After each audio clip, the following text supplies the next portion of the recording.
Salma, thank you so much for being a guest on the Fluent English Pro podcast. It's my pleasure. Thank you so much for having me. Salma, we are very happy to have you here because you are an expert in a topic that a lot of people need to go through in order to access education and job opportunities abroad, which is Yes. the IELTS Yes. test. Yeah. Yes. Uh, it's Yes. the boogeyman. It's the boogeyman for a lot of people, not Yes. because it's difficult, but because a lot of life plans for many people depend on that score. Yeah. Absolutely. Yes. Yeah, and Yes. and it's Yes. pricey, and it's pricey. It's a pricey test, so if you need Yes. to take it multiple times, it's not that Yes. easy. Yeah, it's not. Tell I us. think people get trauma from taking it It multiple is. times. It Yeah. is. Yeah. But before that, because I think it is not a bad thing. It's like I'm speaking about how people perceive it, but not necessarily it is a bad thing. Actually, let's first hear about yourself. I know you're a teacher. I know you work with AI for education. Like you have this multifaceted profile between like being a teacher and including technology and focusing on IELTS as well. So tell us a little bit about that. So my background is in education. So I've taught since I was 22, and I'm 40, so almost 20 years of teaching. I've taught in high school. I've taught in higher education here, mostly in the Middle East. I've taught English language mainly, and recently I've started getting a little bit more interested in AI in education. Like all educators, I'm not the only one who's asking questions about it. I chose to do research and dig deep and learn really what the stakes were and how we can adapt to it. So that really is something that I'm focused a lot on at the moment. But I also, a few years ago, I started building my own website, and I got involved in the building, so the coding and the developing of the website.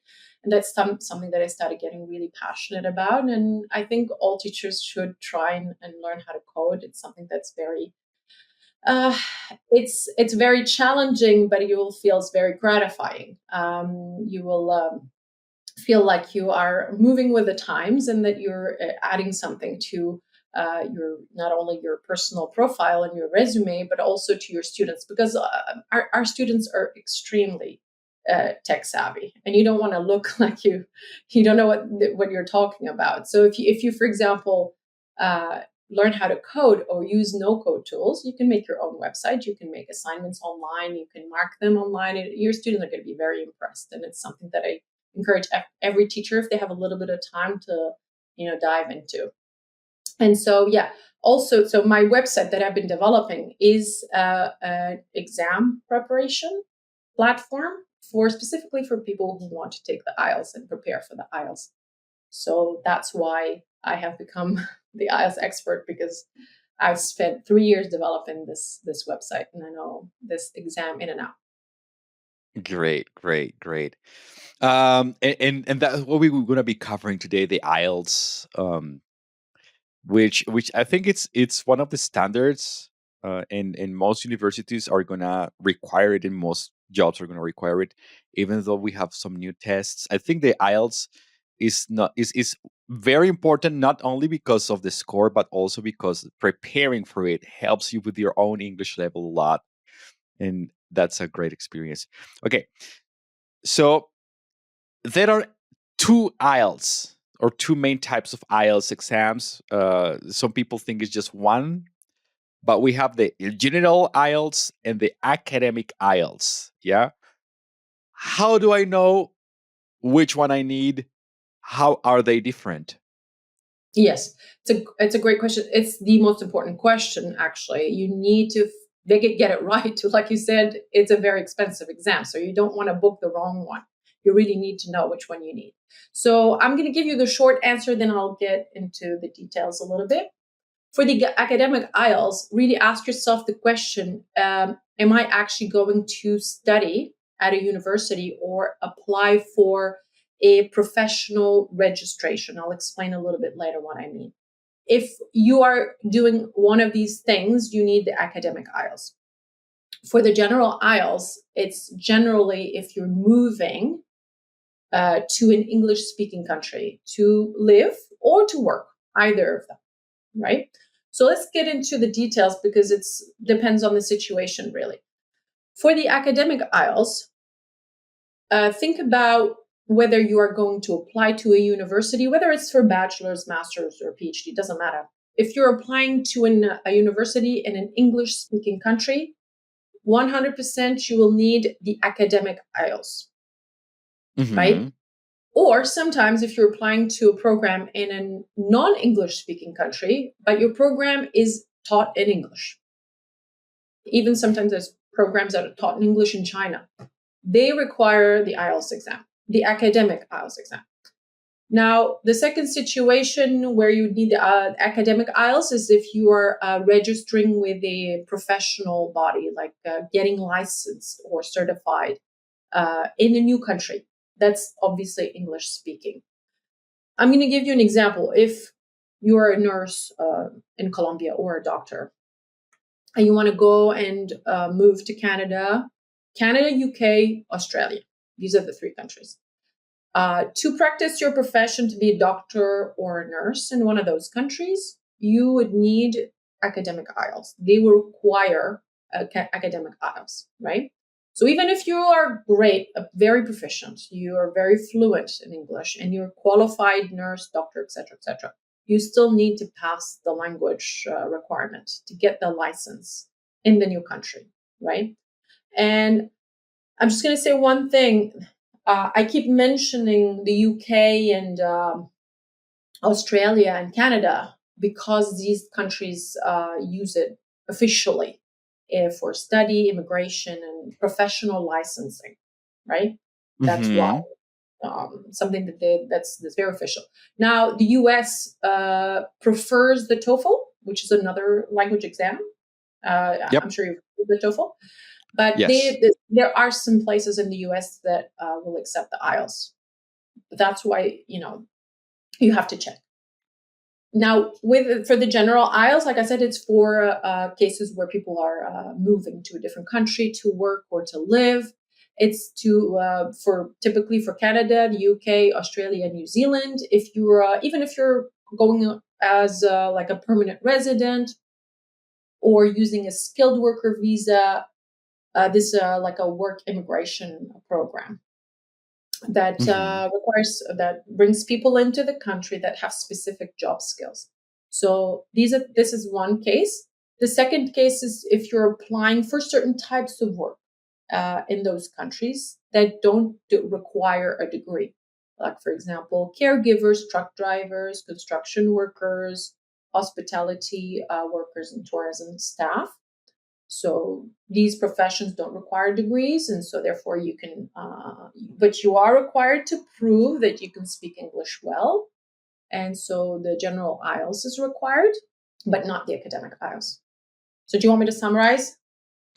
No. Oh, yeah. Go ahead, because I Yeah, have a couple of questions. So go ahead. Yeah. absolutely. So academic IELTS is for applying to universities and registering for professional bodies, the licenses. That's it. These are the two situations, mostly in Canada, UK, Australia, and New Zealand. General IELTS is if you're going to immigrate to the country, or if you're applying for a job that doesn't require a degree level education, just like a vocational training, caregivers, truck drivers, construction workers, etc. Mm-hmm. Yes. Okay. I'm trying to think of like in terms of what a student will ask, and the first is one Yeah. more difficult than the other, or are they just different, or Yeah. Yeah. is one easier than the other? Yes, yes, the general IELTS is easier. It is easier. The four sections are different. The only section that's similar is the speaking, but the requirements are the expectations, of course, are different. The teachers will not score you similarly. We have different rubrics that we follow for grading. Academic IELTS is much tougher, but it's not better because if you just need if you need a general IELTS then and you go and take the academic IELTS because you think it's better, that it's not going to be accepted in certain situations. They'll tell you, you know what, you are using it for immigration. We don't accept academic IELTS. Great for you that you're good at English, but it's not. We're not That gonna was my other question. You just yeah, answered it. And yeah, it was, if I already have the academic one, can it yeah. replace the general one for job applications or for immigration? Unfortunately, even if you've already passed and had a good score on the academic IELTS, and you have to take it again for immigration purposes within the same year or the same month, no, it's not. It's not going to be accepted. Each situation requires a different type of IELTS. I know. Oh my So yeah, God. that's why it's important to actually know which one you need before you book your exam. Yeah, don't assume I'm going to Okay. go and yeah, Okay, right. I'm glad we touched on this point because I'm It, sure, and you're a teacher, I'm a teacher as well. Like a lot of our uh, close acquaintances are maybe in academic areas, so maybe they already have the IELTS exam because they were studying abroad, and maybe they yes, are yes, considering to use the same exam for a different purpose. So now you have to take yeah. the other one for the other purpose. Each situation requires a different exam. And also, one thing that I need to tell you as well: those exam results expire within 2 years, so you cannot Uh just take it huh. once for all. So you have to actually provide a recent exam score. Yeah. Usually it's 1 or 2 years depending on the test. And you have to Great. also Okay. compare, because some people say, "Oh, I got 7 last time, but it was 2 years ago and you forgot everything. And this time, don't expect to necessarily get the same score." Yeah. Yeah. Yeah, Yeah. If you don't practice a language, you're gonna lose it, and your results are not gonna be the same after some time. that's so true. Yeah, absolutely. All right. Now that we speak about scores, how do I know what band score I need for my general or my academic IELTS test? Yeah, great question, because I get a lot of students who come to me and ask me, "What's the pass mark?" But there's no pass or fail, really. You don't really fail. You just need to get the score that the either the university, the employer, or the immigration authority requires. There's a minimum. So if you're applying to university, for example, you are going to get the IELTS, academic IELTS. For top universities like Oxford, MIT, UCL, you would be required to have an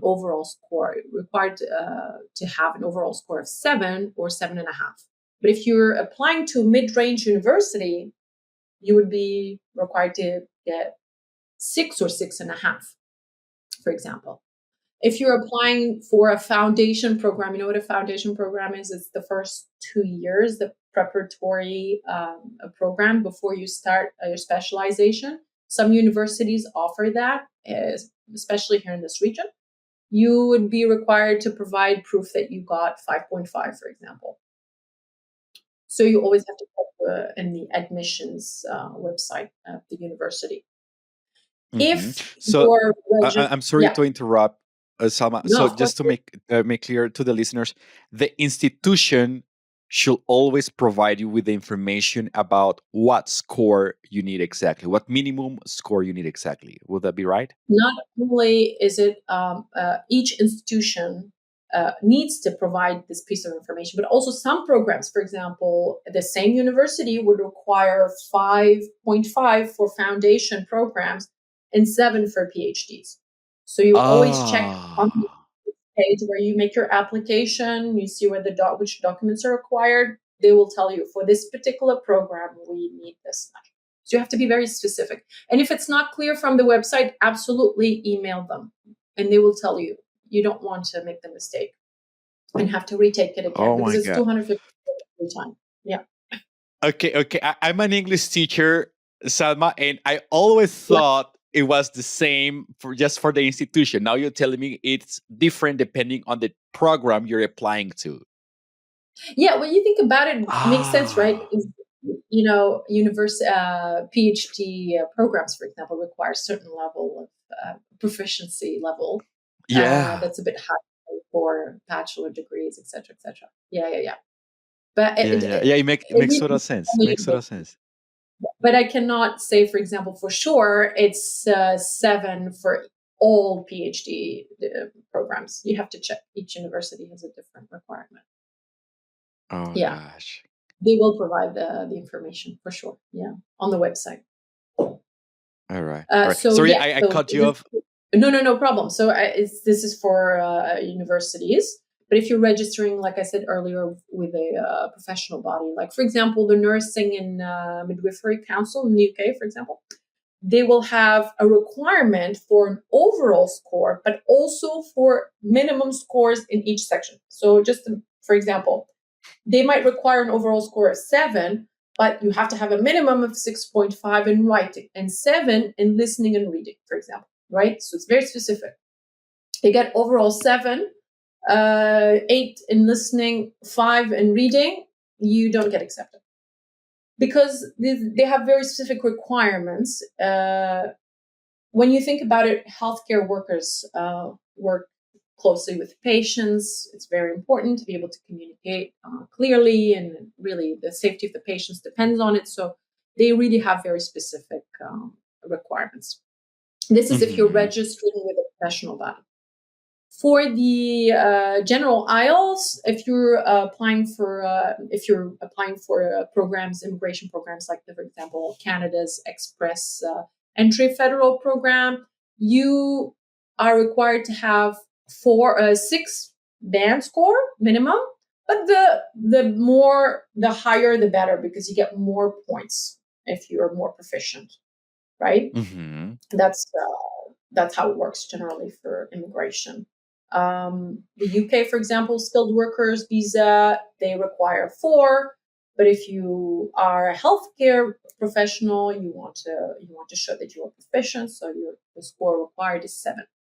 So you see, so it's really very different from institution to institution. It's very different. You have to be very, very careful. Hmm. So where do you Okay. find this Okay. Oh, information? Typically on the website, university website, or on the official immigration website.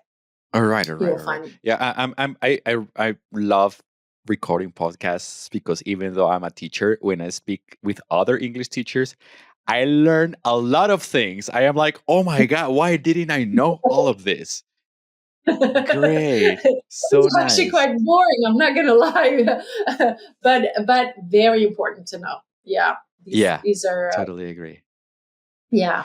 Did you get questions like this from your students as well while you were teaching?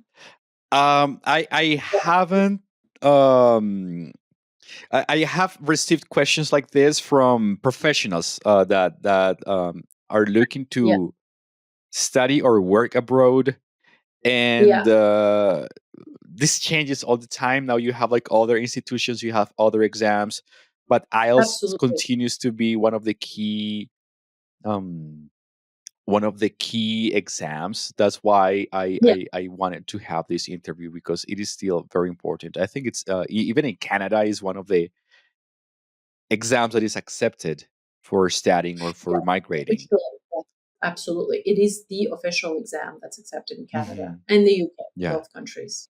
yeah, Absolutely. It is very important. You're right. There's no yeah. way you can immigrate or study in Canada without sitting the IELTS exam. That's for sure. Hmm. Is that like for the Commonwealth countries, Salma? In that case, Um, it is actually, when you think about it, the list of countries includes Canada, the UK, Australia, and New Zealand. So yeah, I mean, in a way, yes, it is an Australian exam, and I don't know how these things work, but somehow the US is simply not following the same standards as everybody else. They have yeah. their own thing That's going no on. news. That's no news. Yeah, it's absolutely, it doesn't surprise anybody. But for us here, for example, the Middle East, we're kind of not sure where we stand. So a lot of institutions require the IELTS, lots of other institutions require TOEFL. So people are a bit lost and confused. And the question we get asked often is, which one is better. And I'm without bias, I'm going to say the IELTS is better and easier to prepare for, much easier to prepare for, because Uh, there's that TOEFL is mostly multiple choice questions, and it can be quite confusing, as you well know. You, it's made to be confusing. The IELTS exam mhm. is not confusing. It's very straightforward. You can get a very good score if you know how to study. Uh-huh. Okay. Yeah, Okay, that's a know very what to interesting study. point. Yeah. There is another aspect, Salma, about the types of exams, which is like paper-based or computer-based IELTS. I think in countries that are like distant, maybe computer-based is going to be more common. But in case paper-based is available, can you share a little bit of how they are different and what they should take if they can choose? Yes, yes. In most countries, you can choose. Uh, I depends what your preference is, but let me tell you, I'll give you a comparison, and based on the information I'm going to give you, students will be able to make their decision. So the one thing that these two exams have in common, I'm going to start with that, is the speaking exam, because it happens in person, face to face with an examiner on a separate day. So you sit the listening, reading, and writing on the same day, and then the next day you go and sit your speaking exam. So for both paper-based and computer-based, you do it in person with a human being in the room. But for the rest, they're very different. So obviously, computer-based is on a computer. You go to a test center, you sit at the computer, you type everything. You type your essays, the exam paper. You can highlight your text on the screen. You have a digital timer, etc. So the time limit is the same, content is the same. It's just the interface is different. For paper-based, you write by hand. They give you papers. They hand you each section one by one. So you start with listening, and then they take the listening paper, and then they give you the writing, etc., etc. So you handwrite everything. You can write on the exam paper. You can highlight the paper. You have to keep an eye on the clock yourself. There's no timer anywhere. Um, for the test availability, obviously the computer-based one is there's more dates, and the results come faster. So it takes about 3 to 5 days to get your results back. For the paper-based one, there's fewer dates, and it takes up to 2 weeks actually to get your results. So it really depends if you're in a rush, if there's availabilities of exams, paper-based exams, which ones match your schedule. But also, there's also the preferences. Some people don't like typing, for example. They're not very good at typing. They're not very fast. They're not very accurate. It's possible. It happens. So, and some people prefer computer-based exams because their handwriting is not very legible. They're not very good at writing by hand. So really, that's the difference. The difference is whether you prefer to type or you prefer to write by hand. Now, how do you actually prepare for each one of them? They're quite different. So for the computer-based exam, I would recommend the official familiarization tool. It's on the official website of the IELTS. It's on IELTS.org. You go and click on IDP IELTS, prepare for IELTS, and then click on get familiar with taking the IELTS on computer test. So it will show you the actual test platform. It will have the panels, the arrows, the question grids. You can use the highlight and note tools, etc. So it looks exactly like the exam, right? So you would Hmm. get familiar with the computer-based exam before taking it. That's Hmm. it. Um, yeah, Okay, and here comes a key part. yeah, It's a great segue to that, and yeah, and this is something we spoke about even before we jumped on the recording, which is yeah, you can be a native English speaker, or you yeah, can have a C1, C2 level of yeah, English, yeah. and you can fail the exam or have a low score if you don't prepare for it. Because one thing is your level of English, and a Mm-hmm. different thing is you understanding and being familiar with the exam structure and being prepared for the exam. Can you illustrate a little bit about this, please? Absolutely. This is very important. And actually, this is probably the best thing and the worst thing about IELTS exam, to be honest. I've had a couple once, a couple actually, a married couple in my class, in IELTS preparation class. And the guy was by far better than his wife, and he didn't get the score. They both prepared and took the exam, and she got the score she wanted, and he didn't. And he was really disappointed. He said, "I'm better than her." I said, "Yes, you are, but this is not an exam that tests language proficiency only. It's about exam technique, really, more than anything else. It's a what we call a formulaic exam in the sense that it's the structure of the exam is always the same. The questions are always the same. So if you are familiar with these types of questions, you will perform well because you will not be surprised. You will not be taken aback. You will not waste time trying to figure out what the question is and why, what they're asking for, etc., etc. You already know what's expected of you, and you're very comfortable, right?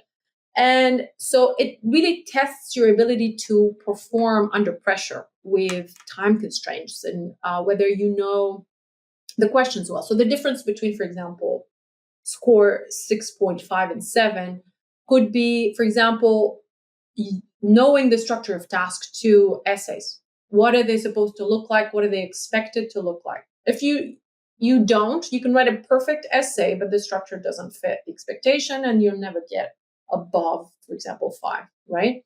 Um, so it's very predictable, and that's the great thing. You can study for it, and you'll get the score you want. I guarantee that. It really is about knowing the types of questions and what's expected of you, right?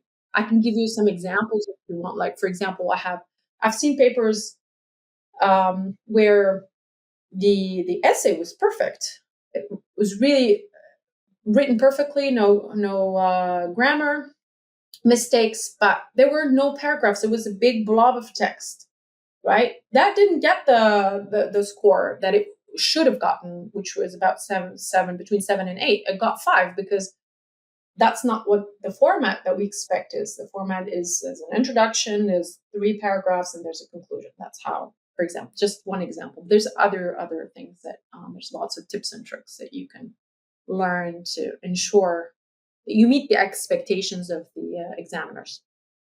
So yeah, it's very true. Hey there, if you're enjoying the podcast, imagine how much more progress you could make with consistent, specialized support every week. Introducing the Fluent English Pro membership, designed specifically for busy professionals like you who want to keep improving their English even on a busy schedule. You'll find fluency activities, tutorials, mini courses, vocabulary builders, and live events, all focused on work and business English. Whether it's mastering international meetings, doing presentations, or answering tricky emails, this space is built to help you grow. If you're serious about your communication skills, visit fluentenglishpro.com/members and subscribe today. That is fluentenglishpro.com/members. Let's turn your English into your biggest professional asset. Okay, let's explore that a little bit more, because there are 2 areas where you have to produce things, not answer questions, and those are the writing, some of the writing questions or parts, and some of the speaking parts. Yeah, can you tell us, like in general terms, what examiners are looking for in these sections, writing and speaking? Okay, so I'll give you the criteria that we use to assess the writing and the speaking. It may sound a little confusing, but I'll explain each one of them and give examples. So we look at the writing and think about 4 things. First one is task response, which is, did you answer the question, all of the question? We look at coherence and cohesion, which is your essay organized? Are your ideas organized? We look at lexical resource, which is your vocabulary. Is it varied? Is it precise? Is it adapted to the topic? And we also look at grammar, right? It doesn't have to be perfect. The grammar doesn't have to be perfect. You can make mistakes, but are those mistakes making your writing hard to understand and hard to follow? Yes or no? So you get 4 marks actually, and the average of those marks is your score, right? So we look at things like, are you answering the question fully? Are you on topic? Did you go off topic? You can write a perfect essay, but not exactly answer the question, and you are never going to get a good score. This is for writing, for example. Or you can, like I said earlier, you can write a perfect essay, but there's no paragraphs. Your ideas are all jumbled up. It's not, I'm expecting to see one idea per paragraph. And if that's not the case, then you get a very low mark on coherence and cohesion. So yeah, it's simple, but at the same time, you need to know these things. It's not things that you can, you just, it's not very intuitive. Or this is the writing. For the speaking, there's also 4 criteria. First one is fluency and coherence, which means simply, do you sound natural when you speak, or do you sound like hesitant, unsure? There's a lot of pauses when you talk, right? Or if it sounds too perfect and sounds like you've memorized your answer, also that doesn't work, right? Oh, okay. Yeah, does it happen sometimes? People who are not very confident and they think that's the best way to prepare, so they take a topic, they practice it, they memorize an answer, and then they just blurt it out. And you can tell as an examiner, you can tell that they've memorized it. It doesn't sound very natural, so it's better to have a more, you know, something that sounds more natural, more spontaneous. Even if there's a few mistakes, that you'll get you a better score than something that's memorized and sounds unnatural. So the second thing we look at is the vocabulary. Do you have good vocabulary? Is it rich? Is it flexible? But also, like, we look at things like, for example, um, are you using the register? For example, are you using formal language to talk about something that's very personal, and informal? Do you use informal language to answer a question about your job preferences? So we want you to be flexible, adaptable, to know what kind of language to choose in which situation. That's very important. We also look at grammar, but people make a big deal about grammar and then think, oh, if I make grammar mistakes, then I'm not going to get the score.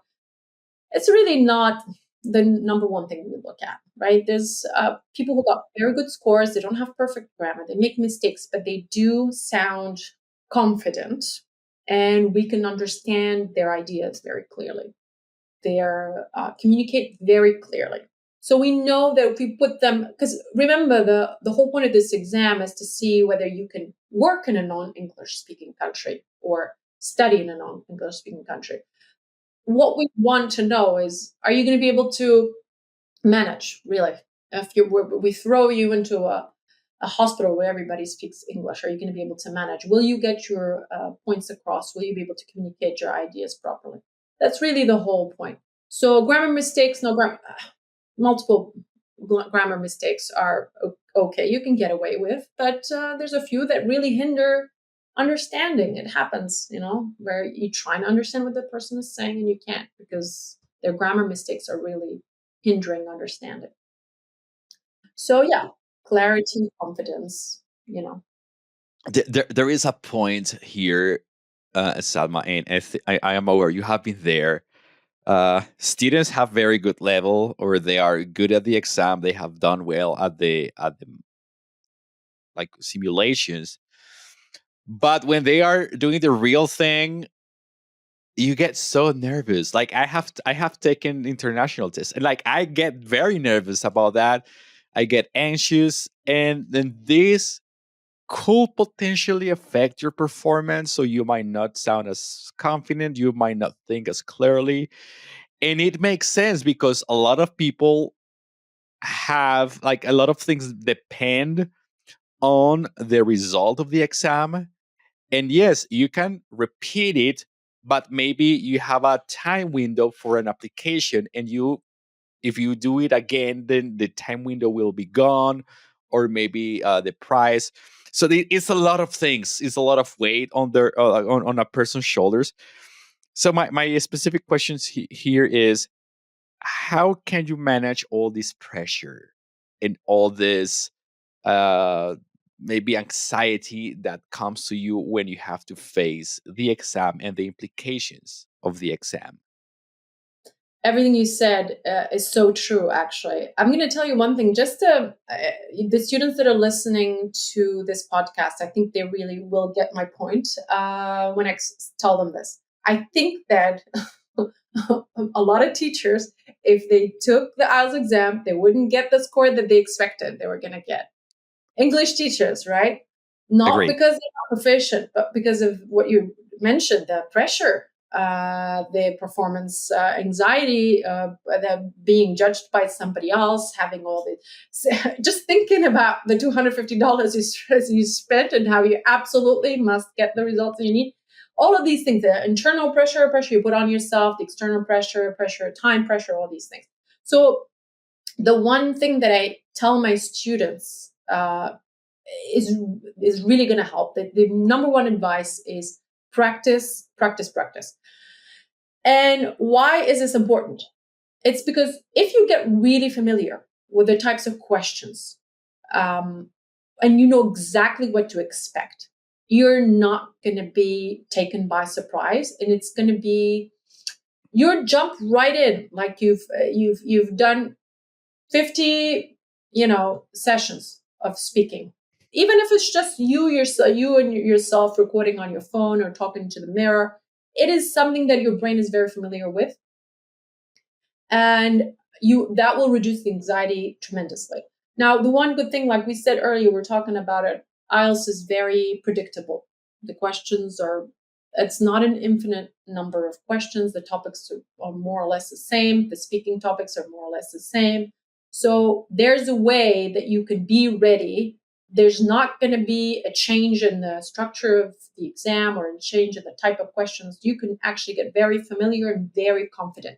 So practice will help you build that foundation, that confidence, and you will be much more comfortable than a teacher of English that has never Hmm. practiced the exam, has never seen it.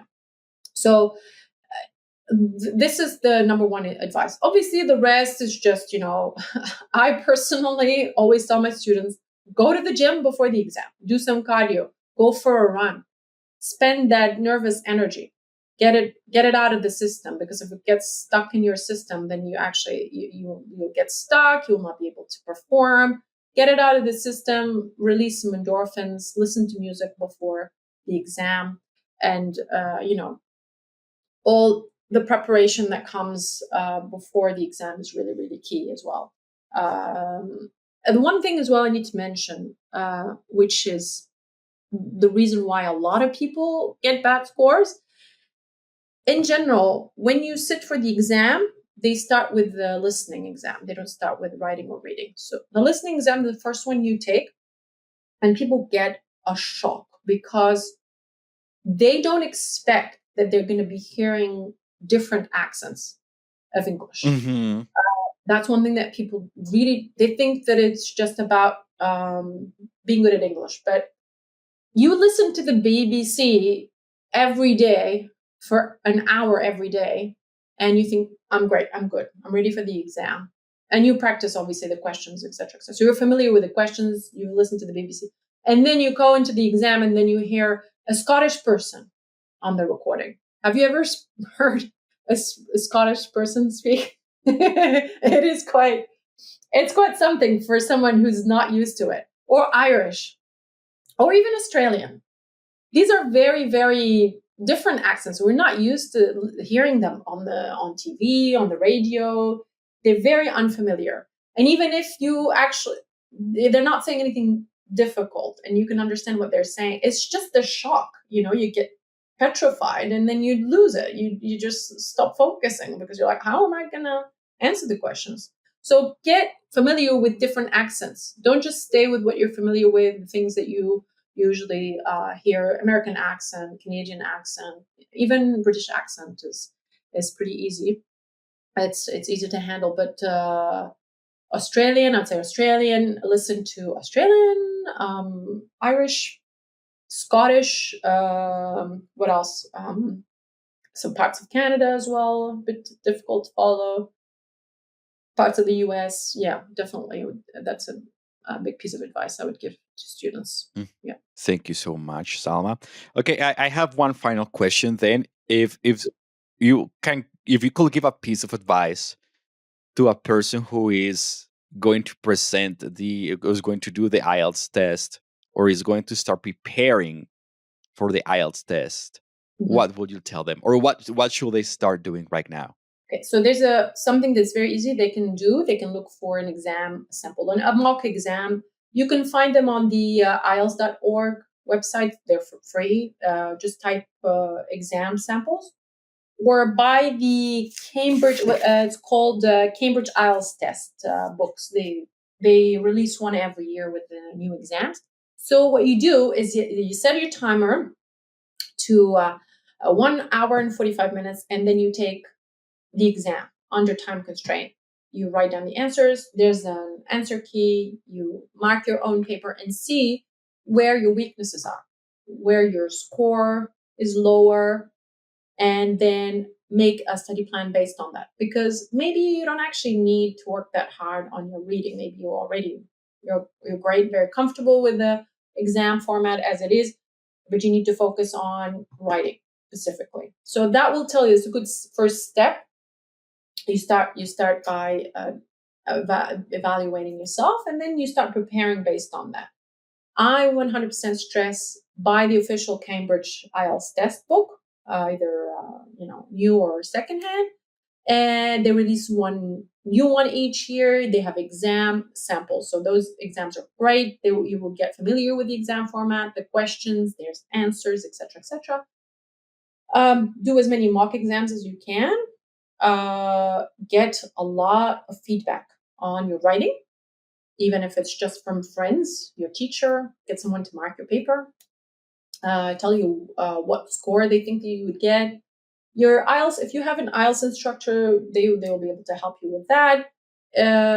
You can reach out to tutors online as well. I'm about to release a marking tool that's AI powered, where you can copy paste your essay and then you get a mark instantly and with feedback.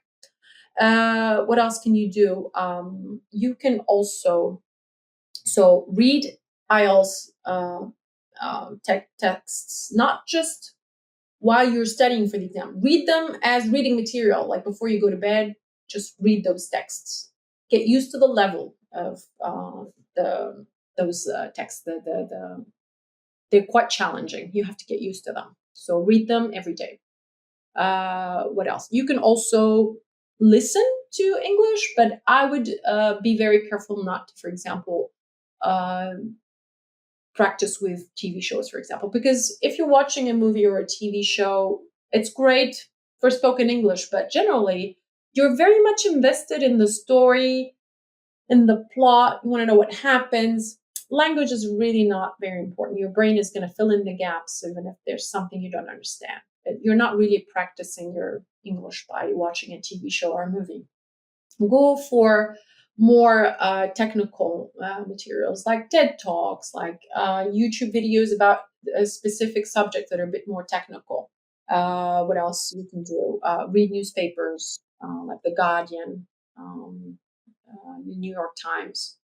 These Yeah. are all. Uh, the BBC has a great programming with, like, they have a lot of podcasts. They repurpose a lot of the radio content into podcasts.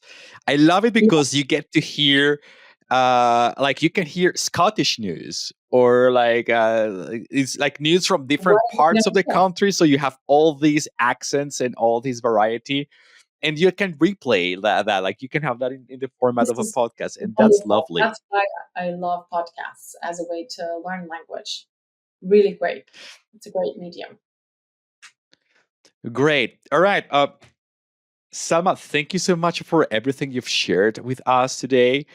I'm Thank sure you. people wanna learn more, and they will need to learn more about the IELTS test, how I can prepare for it, what the criteria for evaluation are, Mhm. what type of test do I need, Yeah, what the scores measure, what they tell about my English level. Oh, I have a lot of questions. so many. Yeah. Where can we find you to learn more about this? You told us about a website. How can we get this information? Right. So the website hasn't been launched yet because it's so huge and there's so much content.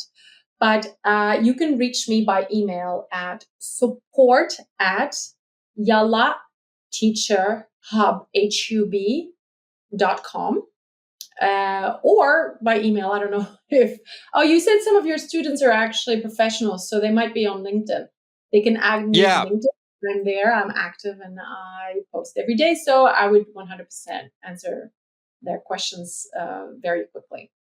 great. So for those listening, the channels to reaching out to Salma and learning more about the IELTS test are going to be there in the description or the show notes of this episode. So go check the description and you get all the relevant links over there. Salma, thank you so much. Thank you so much to for bringing all this knowledge and all these new information that is new for me. Even though I have trained a long time ago, I had trained people for IELTS tests. I haven't done that in a long time, but still, like there are new things to discover. And and all the what you shared is important to helping the person who's gonna do the exam have a positive mindset and a relaxed attitude so they can get better results.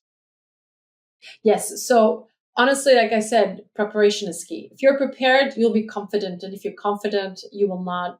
It's not that you're not going to feel anxious, you will, but it's immediately, as soon as you start the exam, you'll focus and you'll get into it and you'll forget all about the anxiety and the doubts, etc., etc. So I'm going to say prepare. This is one of the exams that you can nail and get an excellent, excellent score at just by getting familiar with the exam structure, by preparing with the right materials.